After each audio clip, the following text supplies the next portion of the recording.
of the 6 precepts of the Tibetan master Tilopa. No thought, no reflection, no analysis, no cultivation, no intention. Let it settle itself. Now, this was doubtless a premature satori, for I was unable to resist the temptation to write, think, and intellectualize about it. Yet when I'm in my right mind, I still know that this is the true way of life, at least for me. Conscious thought, reflection, analysis, cultivation, and intention are simply using the mind's radar or scanning beam for purposes which the mind as a whole can do of itself and of its own with far more intelligence and less effort.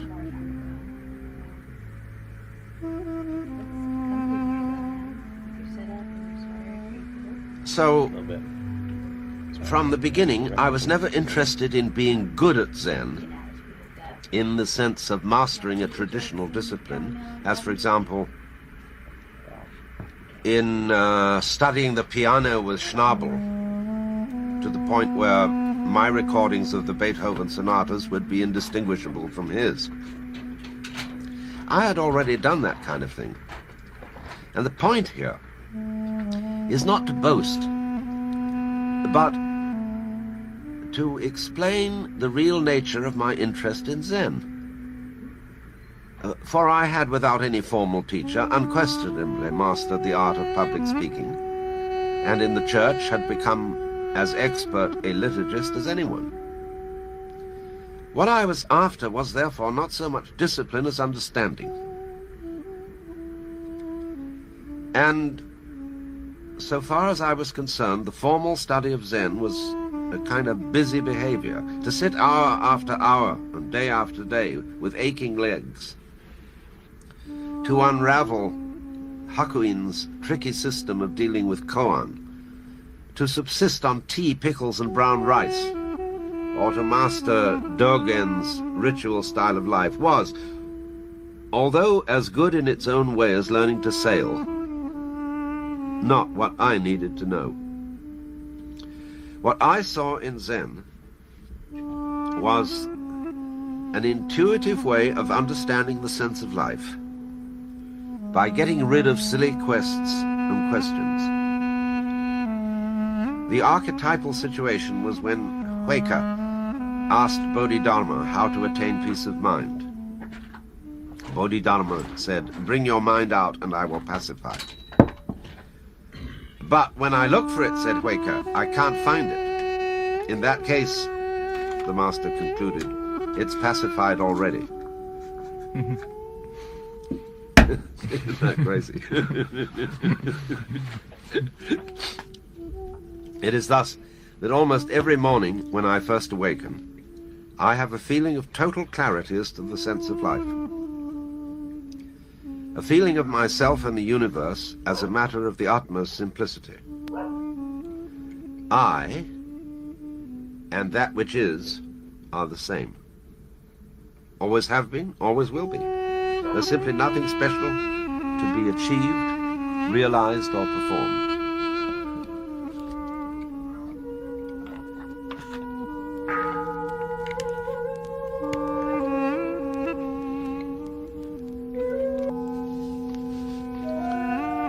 The sound of a frog jumping into an old pond is plop, in Japanese, mizu no oto. This plop isn't physical, material, mental, or spiritual. For plop isn't a philosophical category.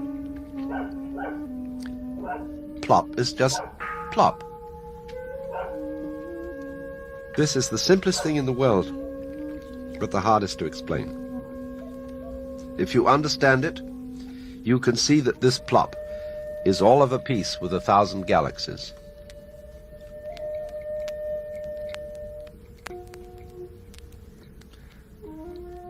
This is WBAI in New York. You're listening to In the Spirit. And Alan Watts is with us and has been reading from his own autobiography in his own way. He's reading in his own way from his own, which Pantheon Books has just published. Well, Alan, what do you think of your autobiography? Well, it was a very difficult thing for me to write, and I wrote it at the insistence of my editor, Paula Maguire at Pantheon, and my wife. I said, you know, what should I be doing writing an autobiography?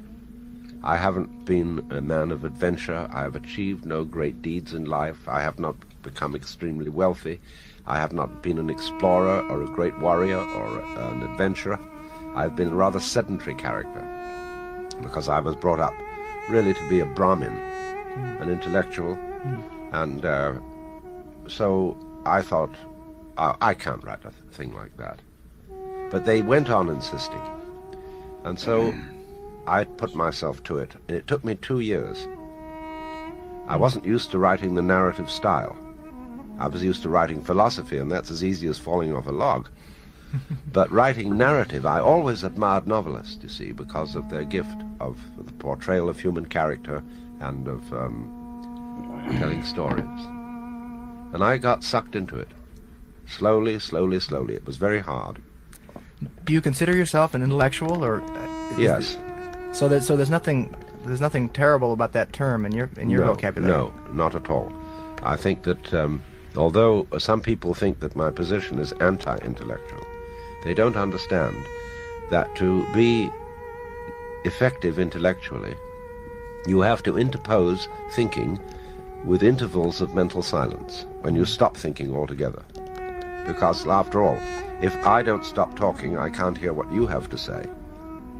And then thinking, in my definition, is talking to oneself or figuring to oneself in one's skull. And if you don't occasionally stop that activity, you don't have anything to think about except thoughts. So you get unrelated to the real universe. A couple of your students, you might say, began a thing called Esalen, which is familiar to a lot of us. They were students not only of me, this must be emphasized.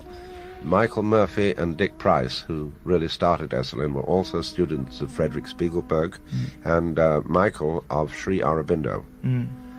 And the confluence of us all together inspired them to start this thing. Do you think that growth centers like Esalen, do you think that they may be truly anti-intellectual in a certain way? I mean, do you think they may be sensitivity training, may be a training of the emotions and the openness of the emotions, and perhaps leave out intellectual? No. The thing is absolutely fascinating what's happening. Esalen has very scrupulously avoided taking a partisan point of view to any one discipline. Although they've had very powerful people there, like the late Fritz Perls, who could have dominated the whole scene. But that never happened. Now, they are equally interested in the strictly intellectual life. For example, next March, the great British mathematician, philosopher Spencer Brown, author of Laws of Form, is coming, and he's going to give a seminar there for 10 days for a select group of some of the finest intellects in the United States. And they support that as much as they do sensitivity training and so on. So you think they're combining? Yes, I mean these places are the new universities. The university itself has become practically obsolete. It's a machine shop for turning out. And there are now hundreds of these growth centers. There are over 100 in North America.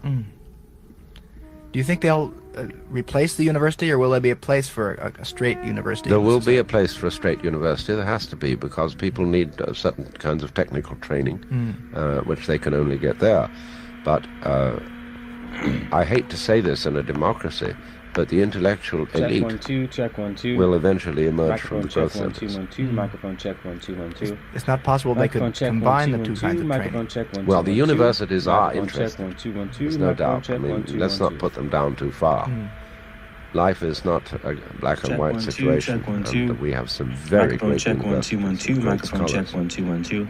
But what about the Microphone other check 1 2. great social Check 1 institution? 2 At 1 least it 2. used to be the Microphone church. check 1 Will, 2 will 1 these 2. growth Microphone centers check replace 1 2 1 Ah, 2. tricky. Check I 1 don't 2. know. Check 1 2. They are Microphone check stimulating 1 the 2 1 church. 2. Let's Microphone put it check that 1 way. 2 1 2. See, the Microphone problem check with 1 the 2 1 church and the 2. synagogue Microphone check 1 2 1 2. is that they're too Microphone talkative. check 1 2 1 2. Microphone check 1 2 You 1 go to 2. church on Sunday and they lecture God Check 1 2. on Check what 1 he's 2. supposed to do as if he didn't Microphone know. check 1 2 1 Then 2. they lecture the Microphone check people 1 on 2 what 1 they 2. should do as if Microphone they check 1 could 2 or 1 2. would. Microphone And check it's 1 2 1 incessant 2. chatter. Microphone check 1 2 1 And 2. I'm trying to Microphone check 1 persuade 2 the 1 2. church to cultivate mental Check 1. silence.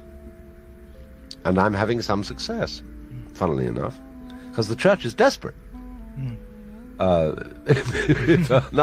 other reason than it's desperate financially. Well, then, really, you mentioned what I consider the house number when you said silence, Yes. and the cultivation of silence. Mm-hmm. You are an admirer of Krishnamurti. He's one of the people you speak most highly of in your Yes. autobiography, Mhm. and he, of course, is an advocate of mental silence Yes. completely. But he also says, in many ways and in many places, that one shouldn't cultivate it. It can't be cultivated. It can't be cultivated. So how are we to proceed from here? First of all, if you try to cultivate it and find out that you can't stop the internal turbulence in your mind, what is called in Patanjali's Yoga Sutra, the chitta vritti. He defines yoga, which means union or integration of yourself with the universe. He says yogas chitta vritti nirodha. That means yoga is the cessation of babble in the mind. Now, you can't stop it, no matter what you do. But if you realize that you can't stop it, you get the message, which is that you don't exist. That's why you can't stop it. That your ego is nothing more than a concept. It's an abstraction like the equator. And nobody will trip over the equator. So your ego is your concept of yourself. And so that concept cannot stop the babble in the mind. Now, as soon as you realize that, the babble stops of itself. As when you simply listen to pure sound.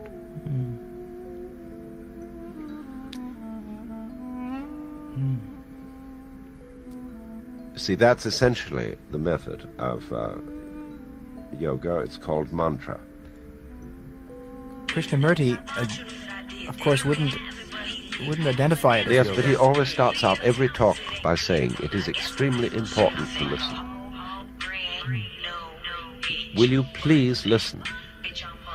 And he's trying to say, listen to the sound of my voice, rather than any instructions I have to give you. Please participate in the real world. Listen, listen, listen, and you will discover, if you truly listen, that the listening, the sound and the listener are the same process. There isn't a dichotomy of I listening on the one hand and the sound being listened to on the other. The Krishnamurti has a terrible time explaining what he means. He's worked at it for years and years and years and published volumes of talks and so on. And I know what he's talking about. And I'm trying to say the same thing in a slightly different style. See, I think Krishnamurti is too serious. He doesn't allow laughter at his lectures. But I love him. I think he's a great So man. it's audiobook season. I always allow laughter at my lectures. We get into an uproar because there's a great Zen master in this country by the name of Joshu Sasaki, and he recommends for a method of meditation that every going morning live on the you channel right stand now. up, If you start put your recording hands on your hips with the the wrists Colburn upwards and roar with Bible laughter Part for 3. 5 minutes. And imagine if Mr. Nixon did that. It will give you guys a chance Imagine to see if what the it's like Queen of behind the England scenes or recording Mr. these Heath did books that, or Mr. and Kosygin, all or that the we have Emperor to of go Japan, or Mao Zedong. And then when you think about that, you laugh all over again.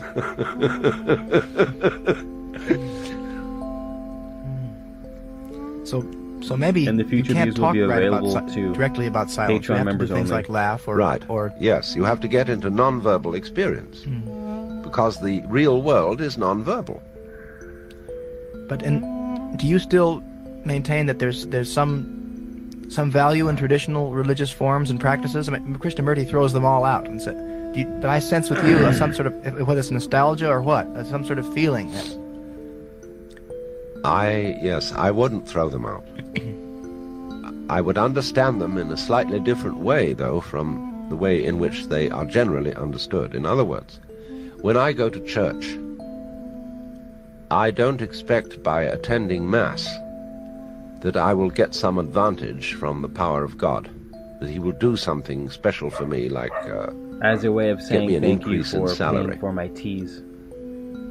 I don't even listen to the prayers. I listen to the sound of the priest's voice. That's why the Roman Catholic Church made a serious mistake in having the Mass said in the vernacular. They should have kept it in Latin.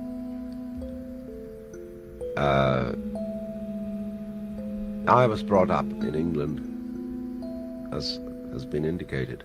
And we boys were subjected to the most amazing religion of lecturing God.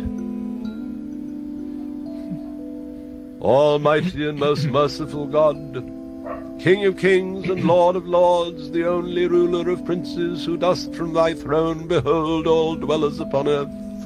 Most heartily we beseech thee from thy throne to behold our most gracious sovereign King George the King, that's good. and all the royal family, endue them plenteously with heavenly gifts, health and wealth, long to live, when all this is the language of court flattery. Because God was idolized, conceived in the image of a cosmic monarch. Well, why is it that you went into the church at a certain point in your life for 5 years? As an absolutely knowing subversive. But although it worked in a way, but I couldn't sustain the role of a clergyman in those days. Today it's different, but in those days I was much too much of a bohemian to wear the Roman collar and the black suit and come on like I was holier than thou. It just didn't work. In the Zen idea of nothing special, you mentioned that Suzuki sometimes would assign his letters no special person. Bujinin. Seems to be the finest antidote to the holier than thou. Oh yes. Do you feel that way about yourself? Do you feel that you're nothing special? Oh, I do it in a slightly different way than Suzuki. I thought so. Everybody knows, it's a matter of public knowledge, that I'm a rascal. That I drink too much, that I sleep with too many women, that even people go so far as to say that I'm trying to commit suicide. Because Americans are terribly serious. They don't understand certain things that are understood in Europe and Asia about the joyous life. They are always wanting that everything you do is supposed to be good for you. Now, life is bad for you. As Jung pointed out, he was joking.